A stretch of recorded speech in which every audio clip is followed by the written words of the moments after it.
Hyvää päivää arvon kuulijat. Terveisiä täältä Katjalta. Nyt vaan on tilanne sen tyylinen, että veneellä ollaan ja kaikki on oikein mukavasti ja makoisesti tässä, mutta meidän elementtimme on vaihtunut. Eli nyt ollaan siinä tilanteessa, että Kitsu on saanut ja Katja on noussut. Hakokiven nosturi nosti taas perinteisesti ja tuttavallisesti. Tää menee vähän niin kuin jo olisi harjoiteltu.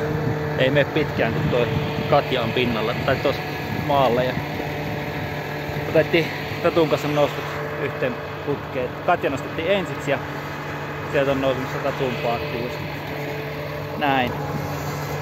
Tosin hieman haikea tunnelma siinä mielessä, että kausi on päättynyt.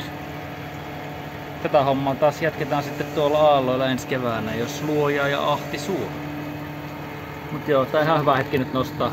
Helvetin myrsky on tulossa ja vettä tulee kaatamalla yöllä ja tuulta on tulossa kovin runsain mitoin, niin kyllä tässä sen verran vanha on ja kermaperse, että ei enää toi pimeä ja märkä saari aikansa kutakin sanoi. Mutta näin. Tällaista tällä kertaa.